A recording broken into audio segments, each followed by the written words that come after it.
The NFL draft, it's in the books, and now the 2025 fantasy football season can truly begin because landing spots are where the values start to take shape. I'm Bob Harris, and welcome to On the Hot Seat. First, Football Guys, that's your website. Appreciate you joining me here every Tuesday. Hit the subscribe button, the notification bell. If you haven't already done that, many of you have, I know, and I appreciate that. Also, you've previously completed those tasks, you can share, comment, as always, hit the like button or the dislike. We're fine either way. As always, I have a great guest to put on the hot seat, this time a debut, a fellow Football Guys, a new staffer, Josh Fahlsing. You can find him on the Blue Sky at Dynasty Decode, but mostly you can find him at Football Guys. Did a ton of the draft instant reactions, some great work there. Josh, how you doing? I'm doing great, man. Thank you for having me on. Thanks for coming on. So we're going to dive right in. I think landing spots are the thing that, matter most to fantasy investors. And I thought the 10 guys who went in the first round, or 9.5, I don't know, depends on how you see Travis Hunter. But so I looked at the Bloom's, Sigmund Bloom's post-draft 100 came out. Surprisingly, there's been no change at the top. Ashton Genty's landing spot was pretty much what we expected. Went to the Raiders. There was a little talk that maybe teams would try and move up ahead of him. I could have argued for any team from 3 on drafting Ashton Genty. But he went to the Raiders. It's a great spot. He's going to get tons of volume. Great. Like he said, the game is tackle football, and he is a very hard man to tackle. 1,700 plus yards after contact. Think he's going to be just fine. More yards after contact than most everybody else before contact. So we're going to like him. But Travis Hunter then went. After that, there was Ted McMillan. We had the 2 tight ends, Colston Loveland and Tyler Warren, went to Chicago and Indianapolis. We had Omarion Hampton go, surprisingly not to Denver. We all had that dialed in and locked into our brains that was going to be a great landing spot. Or maybe Trey Henderson. No, he didn't, but he only lasted 2 more picks to the Los Angeles Chargers, where another member of the Harris clan, Najee, will wait for him, and not an ideal circumstance for either of those guys. And Emeka Egbuka went to Tampa Bay at 19. That was pretty interesting, adding to a strength. Matthew Golden goes to Green Bay, where I feel like he just adds another piece to the wide receiver whack-a-mole we play. And, of course, I left Cam Ward off because he's the quarterback, first pick overall. We knew where he was going as well. The other quarterback that went, the Giants traded back up into the first round for Jackson Dart. So as you're sitting here kind of sorting through all this, we'll start with Travis Hunter. I think it's a great landing spot. I think the Jaguars laid it out, though. James Gladstone, the GM, talked about it. He said, look, this guy's going to play both ways. Some weeks he's going to have big games on one side, some weeks on the other. Bloom has him as his 102 in this class. I think that's, I think it's reasonable. But how concerned are you about the uncertainty that comes from a split role? Concerned, but it depends on where I'm selecting. I think in that first round, I'm concerned in the first half of the first round because I don't want to miss there. I want those guys to be able to.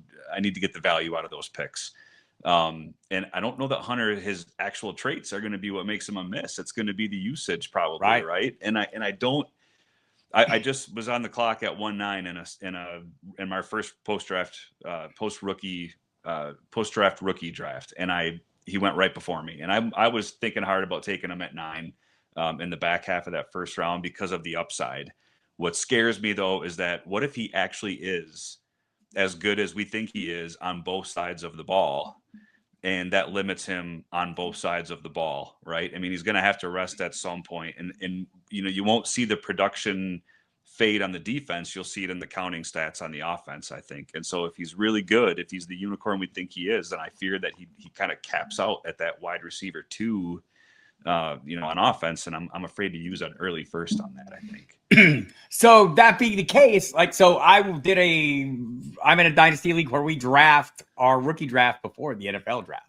It's a super flex draft. Not surprised. Well, I guess it is a little surprising. Cam Ward didn't go until 4.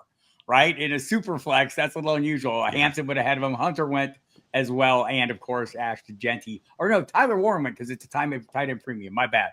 Which I thought was, that landing spot's not great. We'll talk about it. Yeah. So this brings us to, and I feel the same about Hunter. I think he's the best wide receiver in the class and also happens to be the best cornerback in the class.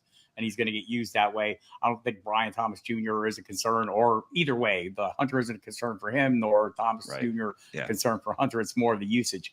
But Ted McMillan kind of walks into a situation where, I mean, if they were happy with the other guys that they drafted in the first round, Xavier Legette, or the other guys who showed up, Jalen Coker, I don't think they would draft McMillan right there. Or how comfortable are you with his potential role and workload? 1.8 is some pretty hefty draft capital, right? I mean, that tells you that they must have a role in mind for him to spend the top 10 pick on him. I think that Coker had a surprising, maybe a little bit surprising of a bump in his rookie season. Some people thought that he might be something, and he turned out like he looks like he might be a decent part for them.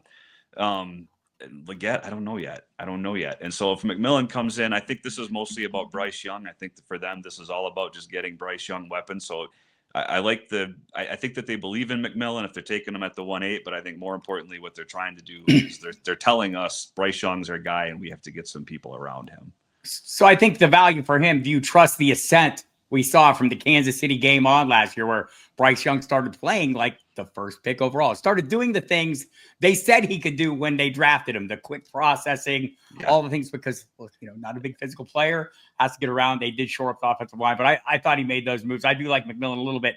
The two tight ends, I'm not in love with the landing spots. I think the Chicago offense will probably be great. Ben Johnson there now, but there's a lot of bodies. They added Luther Burden the third in the second round. The Missouri wide receiver, our friend Matt Waldman, the rookie scouting portfolio, thinks he's the best receiver in this class. So you've already got DJ Moore. You've got Rome Odunze. Apparently DeAndre Swift is sticking around. There's a lot of pieces in this offense to get the ball to. Cole Kmet among them. How confident are you in either of the tight ends? Ty Warren, obviously, the quarterbacks might be a limiting factor, but maybe not. Shane Steichen talking about using them all over the field. That's exciting. Yeah, it could be a limiting factor for him, but I do think that he walks into a situation, Warren, that he has a better opportunity than Loveland does to ascend quickly toward the top of the pecking order in receptions. Loveland is a little bit more of a patience play, I think, and he's a dynasty. I really like him in dynasty still because I see what Chicago is doing. I think is they're going to build that offense around Odunze and Burden and Loveland going forward. So DJ Moore is going to age out. Keenan Allen's gone. And I think their plan is these are the guys we want around Caleb Williams going forward. And when you look at what Ben Johnson did with those, that kind of talent in Detroit, it portends good things. I think I'm high on Burden too. I love that Waldman had him number one because I like reading the RSP when it comes out because I find out where I was wrong and I also find out where I might have been right. And I was high on Burden and I was really happy to see that Matt had him there too. So we talked about Ibuka and Matthew Golden. I mean, Golden to me is in a better position in line for immediate contribution. Is this kind of depend on Jordan Love's ability to continue ascending? I think it does, but I think it also depends on usage again, because what if Golden's just running streaks and he's clearing things out for some other guys underneath? If he's that, we hear a lot about that sacrificial X. I don't know that he really plays X, but what if he plays that sacrificial role? I think he'll play that role there, though, especially with Watson out this year. Christian Watson, unlikely to play this year. Right. So, I mean, the thing in Green Bay is you just never know. First, it was going to be Dobbs, then it was going to be Watson, or Watson and then Dobbs, and then Jaden Reed came along. And so I still think they're going to spread the ball around quite a bit. So it depends in part on Jordan Love's continued ascent, but I think it also depends, in large part on usage. What are we going to do with Omarion Hampton? I mean, he seems like a little polarizing just in general. There are some people who think he was all that as a prospect. Others a little less certain on him. Where are you at on him as a prospect and in the landing spot? I'm going to take him if I can. And when I get a chance to, I'm going to try to take him because I think he's a guy who he is the full package at running back. I didn't have him as far behind Ginty as I thought I would when the final, rankings came out, or my final sort of rankings came out. I love the landing spot. What's not to love about a Harbaugh Roman spot for a running back? I know Najee's there, but it's a 1-year deal. I mean, Najee is Najee. He's going to be Najee. He's going to get you, those few yards every time you need him, and he's not going to make those big long runs. But Hampton could, and so I think that I think there's a lot to like about the landing spot and about the player. That's a really nice combination of opportunity and talent, meeting together. I think for sure in Dynasty, I totally agree with you. Long haul circumstances.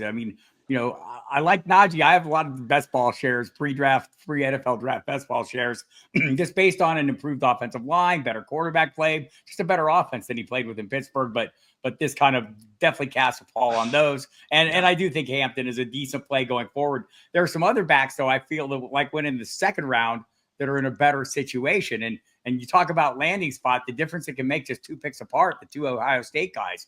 Quishon Judkins goes to Cleveland. And then 2 picks later, Travion Henderson, who some people thought might go in the first round. Denver was talked about for Hampton and Henderson. The more well-rounded, I guess you would say, the better receiving prospect goes to New England. Judkins looks like a really good pick right now in Cleveland, even with the addition of Dylan Sampson in the 4th round. Totally agree. I think Judkins and Hampton I had sort of neck and neck for running back 2 after Ginty, and I still really am high on Quinshon Judkins. And I really like the landing spot. Sampson aside, there's opportunity there. Again, Nick Chubb's going to be gone, and Judkins runs a little bit in that style, right? He runs a little bit. I mean, I don't want to call him Nick Chubb. That's one of my favorite running backs of all time. But Judkins has got a little bit of that to his game. He reminds me a little bit of maybe like a Josh Jacobs type that can really grind it out. Even with Sampson on board, Sampson's a different kind of back. And I think that's a team that they're going to want to give it to Judkins and let him pound it between the tackles. And let's not forget, who's going to play quarterback right now? We don't know exactly what the situation is going to be at quarterback. So the running game could be what they really lean on, not just this year, but, going forward as they figure out the quarterback situation.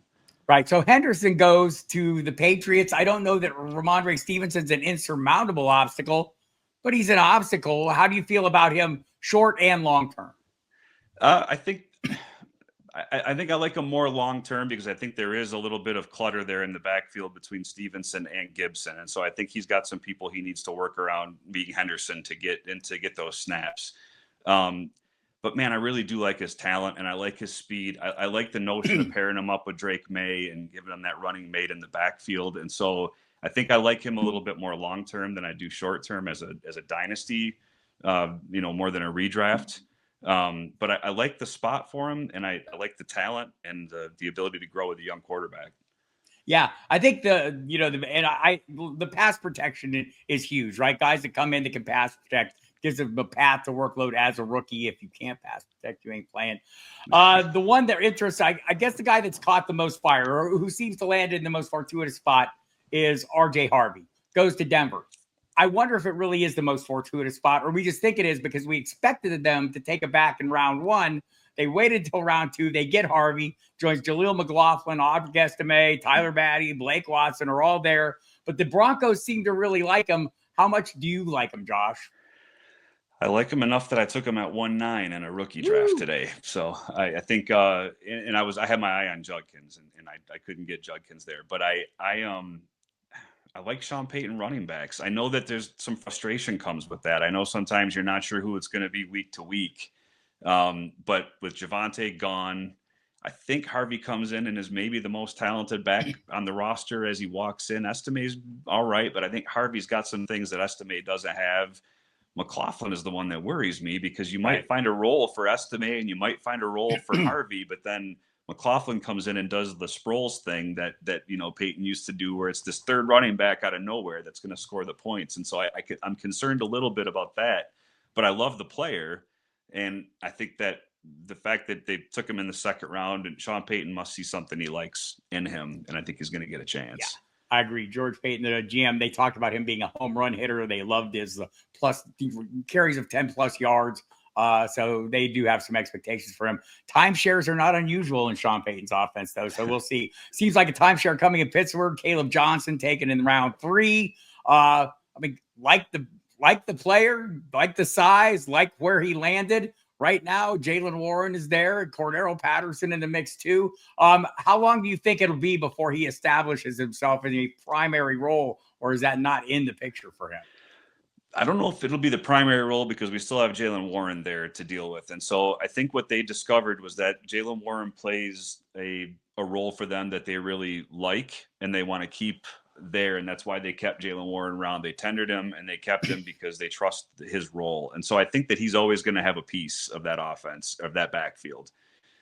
The question for me is, can Caleb Johnson take a bigger piece than Najee Harris took of those touches. And I guess my initial instinct is not right away. It's going to be pretty similar, I think, to what you saw the split between Najee and Jaylen Warren. That seemed to work for the Steelers. It seemed to work, Right. and I don't know why they would go away from that. And they're similar backs. So it seems like he's got a role where he can sort of step into what Najee was doing. And you can maybe expect that kind of volume and production from him. I took part in the Sirius XM Fantasy Sports Radio post-draft draft, some of the running back values that we've been talking about in redraft circumstances. Genty's, he's going in the first round or early second at the very least, but expect first round. Omari and Hampton went in round 3. Harvey went in round 4. And I got Junkins at the 4-5 turn, which seemed really nice. And I'll take that. Henderson went at the tail end of round 5. Caleb Johnson went in round 7. So those are some redraft numbers. By the way, if you're all out there getting ready to get into your drafts, you want to catch up on the rookie class, there's only one way to do it. The 2025 Football Guys Rookie Draft Guide 3.0 goes live tomorrow. That's April 30th. Packed with everything you need to crush the drafts once the NFL draft is behind us, as it is. We've updated everything to reflect the new teams, the roles. We have fantasy outlooks, depth charts for the teams, whether you're prepping for your rookie draft or working out trade values. Version 3.0 should be your blueprint. And also, the daily email update, Football Guys, stock and trade, started up Monday. Biggest stories in football, summarized, explained, delivered straight to your inbox every single day. News from me, Cecil Lamby, Sigmund Bloom, tons of articles and other great content every single day in your inbox for free. Go sign up at footballguys.com. Don't miss it. And you'll find the great work of Josh Fahlsing there, who joins me today, kind enough. The day two receivers and tight ends,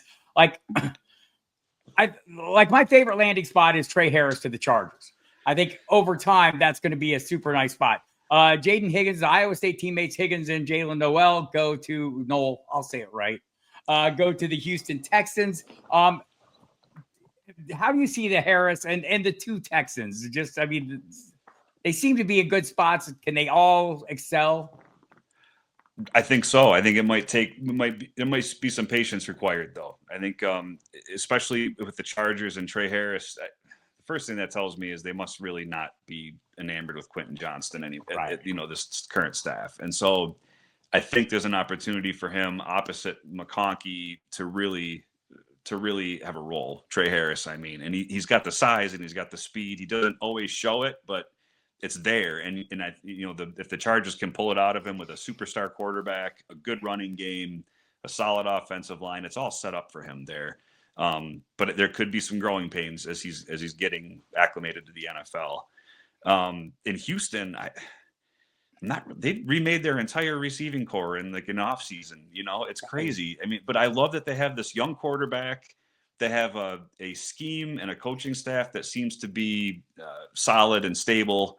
And so it seems like it's a really good spot for young players to go. And I was trying to remember there's been a lot of teammates drafted I'm sure on the same team, but have we ever seen two from the same position at I don't any think time? so. I was thinking about that too. And I don't remember that. I thought it was really cool. So just looking beyond that, I think of the rest of the guys who went kind of in that range. We talked about Luke Burden. That's why I left him off the top of the list. I think it's a great landing spot. He's a great receiver. I kind of agree with you. But Jack Besh, the guys that went the next second round pick, that seems like a great landing spot, at least a clear path to workload. Whether the role is robust with Brock Bowers going to be the wide receiver 1 there. Jacoby Myers annually overlooked, right? A guy that just keeps producing. But Besh is in a pretty good spot. Maybe just not a highly productive fantasy spot. He is, and he's a guy who I'm hoping that I'm wrong about, because everybody else seems to be a lot higher on him than I am, and he has a great story, and I was really happy for him when he was drafted, and I just seem to have him so much lower than other people do. So I'm a little concerned about his ability to go in there and really be the number 1 receiver for that team. I think it helps him, though, to have somebody like Bowers drawing coverage and drawing attention, and so they should be able to play off of each other and open things up nicely. The best thing I could say about that is that the opportunity. The spot is there. Right. And so the team believes in him enough that they know they have this gaping hole at wide receiver, and that's who they decided to draft to fill it. Then that tells me something. It tells me that I'm probably too low. He's at least going to have an opportunity. I know there's a player you like an awful lot. When Kyle Williams went to New England in the 3rd round, we can all sit here and make the jokes about their ability to assess wide receiving talent. We'll see what he ends up being. But there's a guy that you like that was kind of a surprise pick for Detroit Lion, Isaac Teaslaw. Talk a little bit about him. He's an intriguing character. He is an intriguing character. And man, what if so you talk about they gave up what 3 third-rounders, I think, when it all comes out in the wash to move up to get him a lot of draft capital to move up a long way to get a guy who not a lot of people had getting picked in the top 70. Big body. So more, big body and fast. Yeah. I'll tell you what I know the most about him is because he's from my area. And so as he was entering the draft, a buddy of mine who grew up or lives over in where he grew up, and watched him through high school and watched him through Hillsdale College before he went on to Arkansas. And he's been ringing the bell for him and saying this guy, he's big and he's fast. I was sleeping on him, to be honest, and I had to watch some film and catch up, and I was shocked when the Lions made that choice. But I like it. I think he's a nice combination that they don't have right now in their receiving core, that size and speed that they don't really have right now. Yeah, I think they've got some of the size. They don't have that combination. They don't have that combination of size speed. They do have the speed too. And Jameson Williams, they did pick up his 5th-year option, so that was kind of a little thought heading into the draft: is how sold are they? Off-field issues have been a thing for Jameson Williams, but on field he is very fast and makes big plays. But I like T-Saw. We'll have to see what the Detroit offense is. How much concern do you have for just the Detroit offense in general? Johnny Morton takes over as the offensive coordinator after we've lost not just Ben Johnson, but Tanner Engstrand, the guy that seemed to be being groomed to take over that offense, went to the Jets with Aaron Glenn. I'm 50 years old. It took that long for the Lions to have competent coaching and front office, ownership and everything for me. So to see them all walk out the door hurts a little bit more than it probably should. We knew we were going to lose Glenn and Ben Johnson. I think that was a foregone conclusion at this point. I am not that concerned. I think that bringing in Johnny Morton keeps it consistent. He helped develop the offense, as you know, before when Ben Johnson took over. He helped to tailor it to Goff's strengths. I think really when they were, I think it came down to him and Engstrom, and I think Engstrom was hanging on a little bit, waiting to see where the Lions were going to go. And when they went with Morton, he decided to go with Aaron Glenn. And so I think it wasn't so much they had to choose or they didn't get their first choice. I think that maybe Engstrom was waiting and Morton might have been their guy all along. I like the consistency, though. What they need more than anything is that stable year-to-year consistency that the good franchises have, in the NFL, whether it's the Steelers or the Patriots or the 49ers, that traditional just year-to-year, they have people making good decisions, and the Lions need some of that. And so I think this helps us stay consistent, I say. But I think it helps the Lions stay consistent as far as the offensive production over the last few years. Nothing matter being a proud Lions fan. It's taking some time. My friend Michael Fabiano jumped ship on the Cowboys and bought himself a Lions jersey. So good for him. Welcome him to the club. Everyone is welcome. Going to the day, 3 guys. We talked about Dylan Sampson. I think you and I both like him. We would have liked him to go somewhere else. A lot. I would have liked him to go somewhere else a lot, man.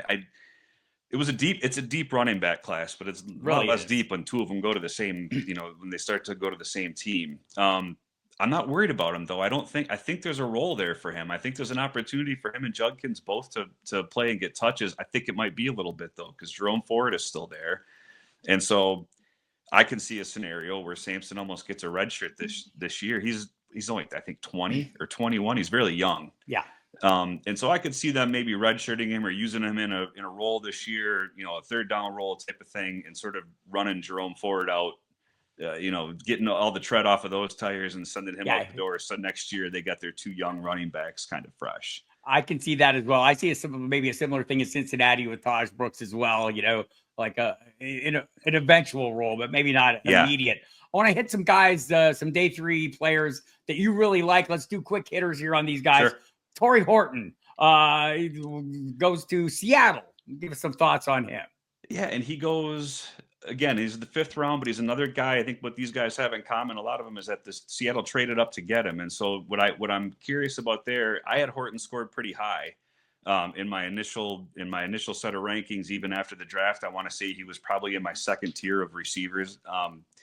and Yeah, scored up Colorado there. State wide receiver. I should acknowledge Yes, that sorry, first. right, yeah, Yeah. and he scored up there with, you know, similarly to the Higgins, you know, the Jaden Higginses and that sort of second tier receiver after the top couple. So, I was kind of surprised he didn't go sooner, but the fact that Seattle traded up to get him tells me again that they see something they like, or they see a trait he has that fits into what they want to do. And anytime a team trades up for somebody, it piques my interest because it tells me that person might get an opportunity. And when you're in the fifth round, that's what you're Cooper looking Kupp, for, not a right? long-term option likely in that Yeah, right. offense. Yeah, exactly. Right. And I mean, with the receiving core they have, he's got some time. He could take a year of seasoning and, you know, beginning next year, kind of step up. That seems to be the way they're developing people too. After So Sam Darnold fails, can Jalen Milroe get them the ball though? That's the question. Yeah, they'll run it let's down the hope. field to him. Let's hope.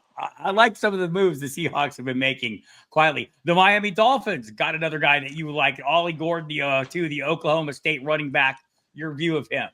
Again, another one that they spent capital on to trade up to get. And so I think with Ollie Gordon, what he gives them is something that they don't have, which is that size factor, right? But he also has the speed with it. Everybody was knocking him this year because his production was down, and we've gone over that ad nauseum. We know he was the Doak Walker the year before, and then the production down this year. What I like is that he showed us the year before that he can do it.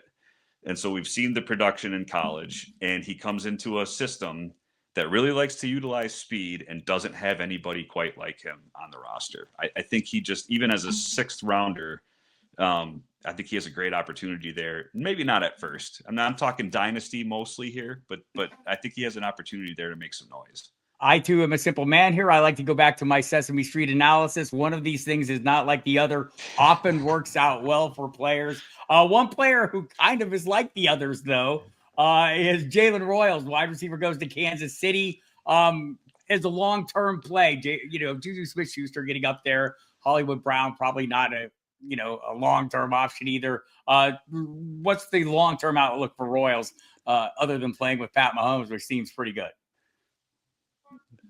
I mean, that's not a bad place to start, right? So I think again, it's a good situation, but it's going to require some patience because you've got guys ahead of them. But Travis Kelce's not going to be around forever. I don't know if Noah Gray or whoever they're bringing up behind Travis Kelce is the answer.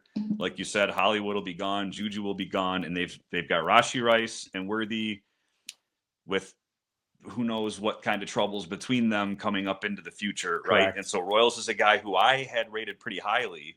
And when Kansas City made that move to get him or to pick him, I just felt like, again, they see him as a guy who they think could plug in at a spot in the future here when they're aging out some of their veteran players. And I think that they see him as a guy who can develop right along there and step right in. Maybe he can take over some of the middle work that Kelce has when Kelce leaves. Maybe he can step in for some of the things that Worthy or Rice do if one of them ends up with some kind of long-term issue. But I think he's just a nice piece. And I think with Andy Reid and Mahomes, you give him those nice pieces to work with, and they're going to find production for him. A lot of the draftnik types, the scouting types, they get running backs under 200 pounds, and they shrivel up and shy away. And I have two words for them, and they're not happy birthday. They're Jahmyr Gibbs. But that aside, Jadon Blue, 196-pounder out of Texas, goes to the Dallas Cowboys. Seems like a landing spot with opportunities. We'll see what Javonte Williams is. I think we know what Miles Sanders is. You like Blue? Well, I think Jahmyr Gibbs is a nice comparison, at least in terms of the size, right? I think that's the idea of it can be done. What I like about him, again, is the opportunity. Dallas, a lot of people thought would take a running back earlier in this draft, and they didn't. And so they've gone out, they've signed Javonte Williams, or at least the ghost of Javonte Williams. I don't know what he has left. They signed Miles Sanders, but there's opportunity there. So Jadon Blue's a guy with the speed, and he's a home, he went to UT, so they kind of know him already. You would think, sort of being a local kid. So I feel like it's another place where there's an opportunity. Somebody's going to get some carries there. Somebody's going to get some totes and going to get some fantasy production. And he was a guy who was kind of a riser or a sleeper through the draft process, a lesser known player. But I like that he comes out of UT too, where they had, coming behind Bijan and coming behind Jonathan Brooks. They've turned out some running backs.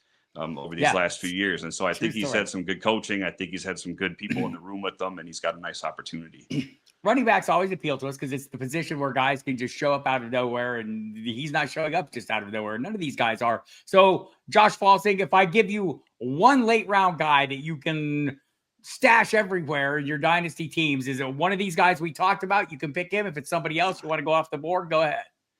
I'm going to go off the board just to give us one more name here. I'm going to go Will Howard. Ooh, the quarterback. Yeah, and it's a 6th round. This is moonshot, right? I know the likelihood of a 6th round quarterback actually being any good or actually making it, but look at the situation that he's going to be in Pittsburgh, where it looks like it's going to be Mason Rudolph and Aaron Rodgers, maybe, possibly, probably, and short term, exactly. So there's an opportunity there, and again, I keep saying that, but with these rookies, a lot of times, like we talk about landing spots, the reason landing spots matter is in part because there's opportunity in certain landing spots, and for him, this is a franchise that needs a quarterback. They need an idea. They need some idea of if they have somebody going forward, and right now they don't. And so, again, they looked at him and thought, maybe he's our guy. He had some flashes in college. He's shown that he can play in big games and he can stand up.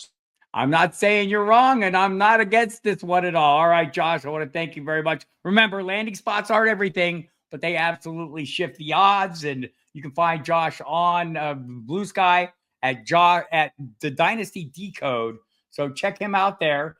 Find his work at Football Guys, and remember, like, subscribe, check the comments here, and make some comments and tell us who you like from the late round picks or earlier. I'd like to hear about all of it. I'll see you back here next week on the Hot Seat.